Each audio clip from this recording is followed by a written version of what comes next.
আপনারা জানেন গত 2 দিন পূর্বে পার্লামেন্টে, লোকসভায় এবং রাজ্যসভাতে একটা বিল পাস হয়েছে। বিলটা সম্পর্কে আপনারা জানেন, নিউজ মাধ্যমে অনেকটা শুনেছেন, তার গভীর সম্পর্কে আপনারা অনেকে হয়তো অবগত নেই। যে ওয়াকফ বিল, ওয়াকফ অ্যামেন্ডমেন্ট বিল, যেটাকে বলে ওয়াকফ সংশোধনী বিল, যেটাকে পাস করা হয়েছে, খুব ছলে বলে কৌশলে সাধারণ নাগরিকদেরকে একটা কৌশল দিয়ে তাদেরকে বোঝানো হচ্ছে 1992, 2013 বা তার পূর্বেও এই ওয়াকফ বিলের মধ্যে বা এই নিয়ন্ত্রণ ব্যবস্থাতে অ্যামেন্ডমেন্ট হয়েছে, আগেও হয়েছে, তাই এখন হচ্ছে, নতুন তো কোনো বিষয় নয়।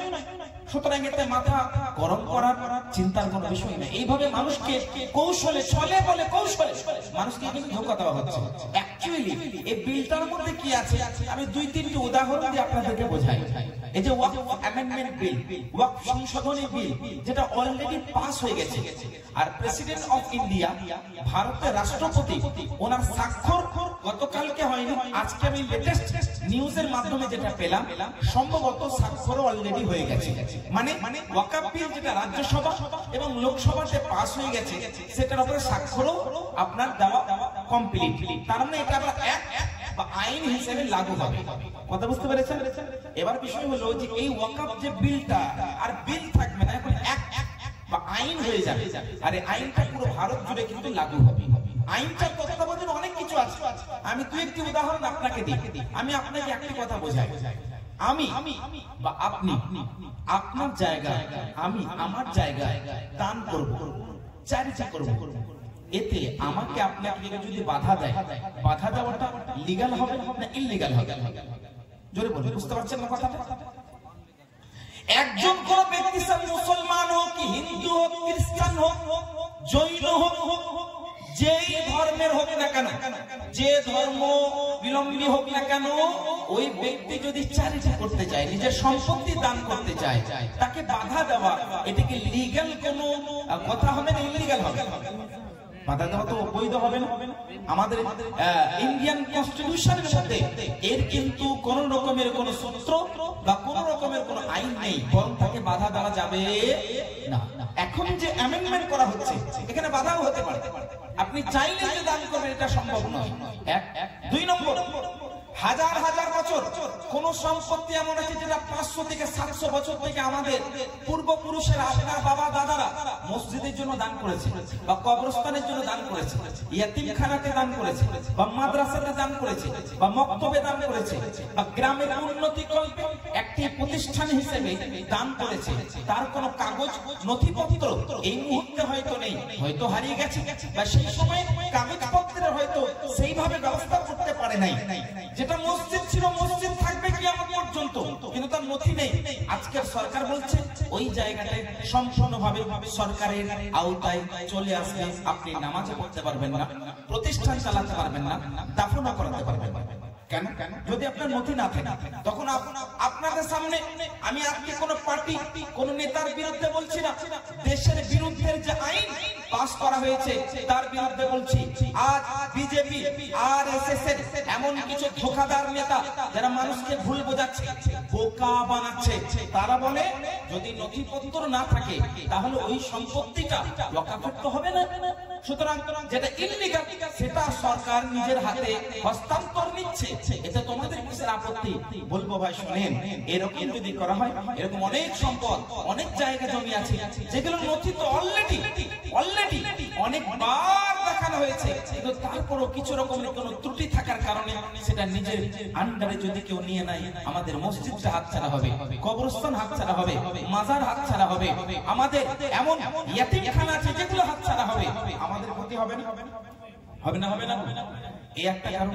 আমি লেটেস্ট একটা নিউজ আপনাকে বলছি, গত আমি কালকে জলসাতেও বলেছিলাম, 3 দিন না কয়েকদিন আগে একজন ইউপির একজন ব্যক্তি ইন্তেকাল করেছে, আর তাদের কবরস্থান 1998 থেকে ওখানে কবরস্থান হিসেবে ধার্য করা হয়েছে, দাফন করা হয়।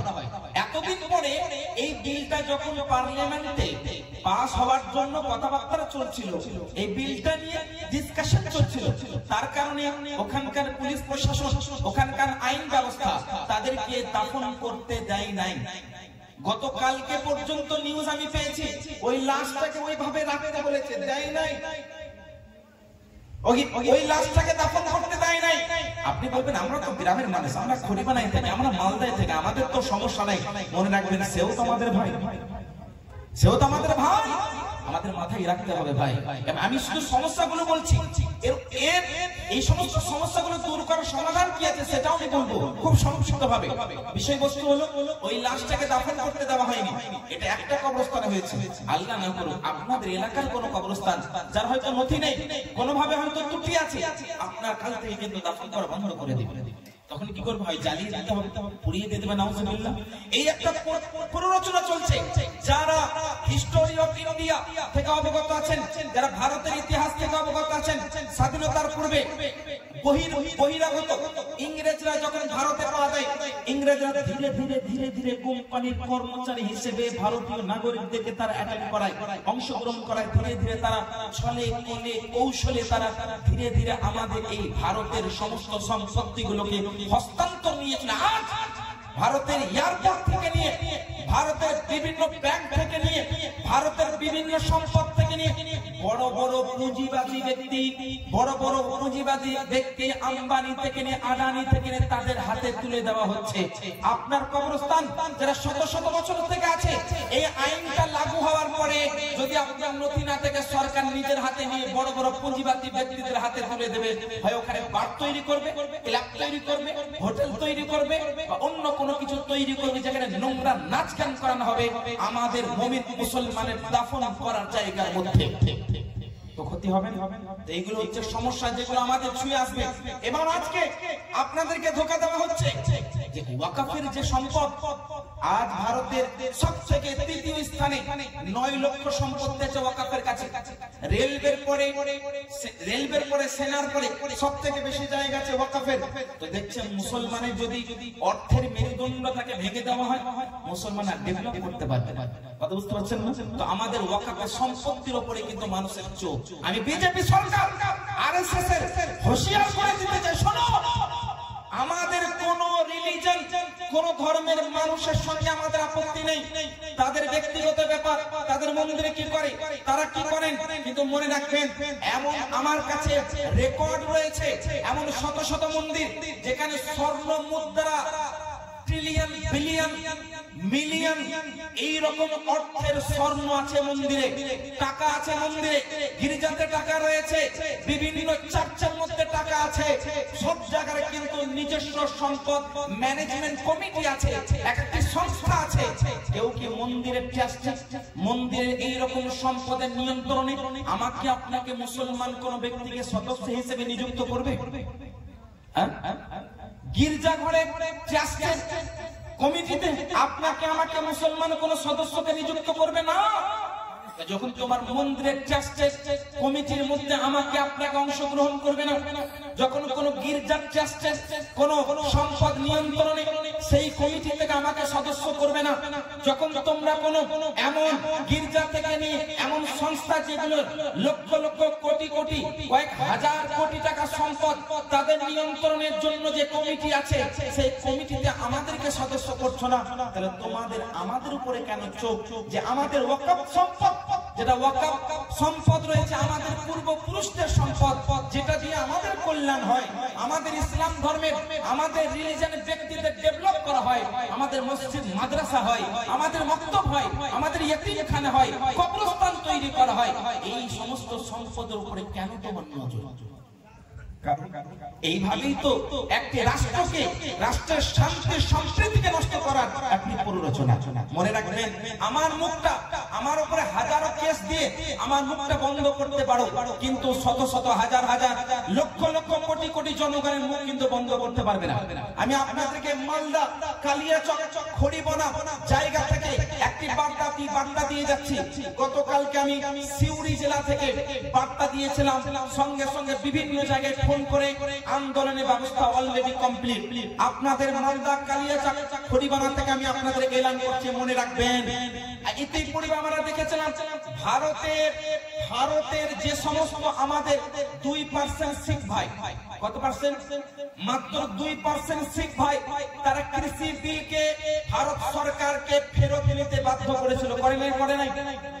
আন্দোলন করে মাত্র 2%, 1/4 কোটি 140 কোটি জনগণ ভারতের নাগরিক, মাত্র 2% শিখ ভাইরা তারা নিজেদের স্বার্থে কল্যাণার্থে তারা বিভিন্ন ধর্মাবলম্বী ব্যক্তিদেরকে নিজের সঙ্গে একজোট করে তারা কি করেছিল, কৃষি বিলকে ফেরত নিতে বাধ্য করেছিল না করে নাই? অনুরূপভাবে আমরাও নূপুর শর্মা কেসে বিভিন্ন জায়গায় আন্দোলন করেছিলাম, যার পরিণতি আমরা দেখেছিলাম। আমরা 15% মানুষ আমরা বসবাস করি, 15% মুসলমান, 140 কোটি জনগণ, প্রায় 40 কোটি আমরা মুসলমান ভারতে বসবাস করি। আমরা কি পারবো না ভারত সরকারকে হুঁশিয়ার করে দিতে? আমরা কি পারবো না রাস্তায় নেমে আন্দোলন করতে? আমরা কি পারবো না রাস্তায় নেমে এইরকম অভিযান চালিয়ে আন্দোলনের মাধ্যমে ভারত সরকারের চোখে চোখ রেখে বলতে পারি, হুঁশিয়ার হয়ে যাও, আমরা তোমার সরকার বানিয়েছি, মনে রাখো আমাদের বিরুদ্ধে এইরকম আইন পাস করলে ভারতের কোন নাগরিক কিন্তু এটা সহ্য করবে না। তাই আগামী শুক্রবার থেকে ইনশাআল্লাহ পুরো ভারত জুড়ে, আগামী শুক্রবার কলকাতা থেকে ইনশাআল্লাহ আমার নেতৃত্বে বিভিন্ন জায়গায় আমি এলান করেছি, আমার নেতৃত্বে ইনশাআল্লাহ রহমান বিভিন্ন জায়গায় আন্দোলন হবে এবং বিভিন্ন জায়গায় মেসেজ দেওয়া হয়েছে। আপনাদেরকে এলান করছি, বড় বড় শহর মালদা থেকে শুরু করে নিয়ে কিষানগঞ্জ থেকে নিয়ে নিউ জলপাইগুড়ি থেকে নিয়ে বোলপুর থেকে নিয়ে বর্ধমান থেকে নিয়ে হুগলি থেকে নিয়ে আরামবাগ থেকে নিয়ে 24 পরগনা থেকে নিয়ে বড় বড় আমাদের এই সমস্ত শহর সিটি টাউন এলাকাগুলো থেকে আমরা সব জায়গায় চাকা বন্ধ করে দেব, আন্দোলন করব। আমাদের বিরুদ্ধে আইন যতক্ষণ পর্যন্ত ফেরত না নেওয়া হবে ততক্ষণ পর্যন্ত আন্দোলন আমাদের জারি থাকবে ইনশাআল্লাহ। আর আজকে যারা নামধারী নেতা কথা আমি তাদেরকে হুঁশিয়ার করতে চাই, আপনারা জানেন না 542 জন এমপি ভারতের পার্লামেন্টের 542 জনের মাত্র 33 জন যদি বিরোধিতা করতে আইনটা পাস হতো না। কতজন বললাম? মাত্র 33 জন মেম্বার, 33 জন মেম্বার অফ পার্লামেন্ট যদি পার্লামেন্টে দাঁড়িয়ে আমাদের পক্ষে যদি এই ভারত সরকারের চোখে চোখ রেখে হুঁশিয়ার করত এবং বলে দিত এই বিলটা পাস হতে দেব না, তাহলে কিন্তু বিলটা পাস হতো না। আমি মাননীয় মুখ্যমন্ত্রীর শুকরিয়া আদায় করি। আমি কি পার্টি করি সেটাকে বলছেন, আমি কোনো পার্টি করি না। যখন ভোট দেওয়ার দরকার হয়, যাকে দেওয়ার ইচ্ছা করি তখন তাকে দিই। আমি বর্তমান সময়ে যেহেতু মাননীয় মুখ্যমন্ত্রীর শুকরিয়া আদায় করি, ওনার সরকারে ওনার পার্টির পার্লামেন্টে কয়েকজন এই বিলের বিরুদ্ধে কথা বলেছে, আপনারা দেখেছেন, দেখেন না দেখেন নাই, এটা বাস্তব কিনা? অনুরূপভাবে মনে রাখবেন, পাসওয়ান থেকে নিয়ে নীতিশ থেকে নিয়ে আজ এই জিনাদের কাছে 272 জন এমপি আছে। কতজন? অপোজিশন পার্টির কাছে 272 জন এমপি ছিল। তারা যদি চাইতো, অথচ অন্ধ্রপ্রদেশে যেখানে শত শত এমপি যারা মুসলমানের ভোটের কারণে এমপি হয়েছে, তারা যদি পার্লামেন্টে দাঁড়িয়ে এই বিলটার বিরুদ্ধে আমাদের পক্ষে কথা বলতো, তাহলে কিন্তু বিলটা পাস হতো না। তো আপনাদের আমাদের চিন্তা হবে আমাদের পক্ষে কে আছে, মুসলমানের কেউ নয়। আমি সমস্ত নেতাদেরকে বিশেষভাবে পশ্চিম বাংলায় 26-এ ভোট রয়েছে, আমি হুঁশিয়ার করে দিতে চাই, আমাদের মুসলমান নাগরিককে কম ভেবো না। যদি আমাদের পক্ষে দাঁড়িয়ে আমাদের আন্দোলনটা কামিয়াব না করো, আগামী দিনে কিন্তু তোমরা মনে রাখবে কোন জায়গায় তোমরা দাঁড়াবে। তাই আমি আপনাদেরকে একজন মুসলমান ভাই হিসেবে আপনাদেরকে বলতে চাই, আহ্বান জানাই, ভাই আপনারা একটু বুঝুন, আপনারা একটু লক্ষ্য করুন, এই বিলটা যাতে কোনোভাবে আইন হিসেবে যেহেতু তৈরি অলরেডি অ্যাক্ট হয়ে গেছে, এইটাকে যাতে ফেরত নাই, তার জন্য আমাদের ব্যবস্থা করতে বলেন ইনশাআল্লাহ। এটা করে কি লাভ হবে? আমি দুইটি কথা বলে আমি আমার বক্তব্য শুরু করব। কি লাভ হবে? কি লাভ হবে জানেন?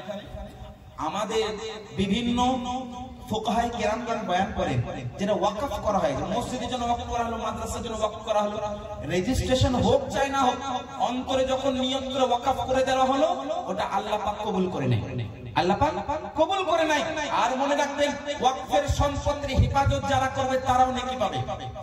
সাইয়্যিদে মুর্শিদে আলা হযরত ইমাম আহমদ রাজা খান কুদ্দিসা সিররুহু আল আতায়ান নববিয়্যা ফিল ফাতাওয়া রাজাবিয়্যা শরীফের মধ্যে উল্লেখ করছেন, উনি বর্ণনা প্রদান করছেন, ওয়াকফের জায়গা যদি কোনো ব্যক্তি হিফাজত করতে নিজের সম্পদ ব্যয় করে, নিজের সময় ব্যয় করে, ওই ব্যক্তিকে আল্লাহ পাক সওয়াব দান করবে।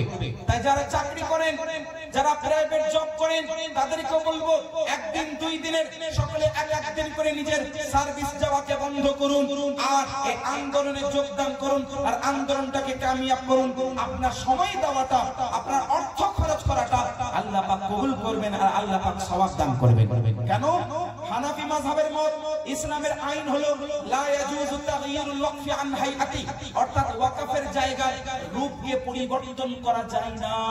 যেটা আমাদের দীর্ঘদিন কবরস্থান আছে, এই আইনের আওতায় এলে পারে ওই মসজিদটা মসজিদ থাকবে না, ওই কবরস্থান থাকবে না, ইয়েতিমখানা থাকবে না। আর মনে রাখবেন ওয়াকফের রূপকে পরিবর্তন করা যায় না, যেটা বাধ্যতা কিন্তু তারা পরিবর্তন করবে।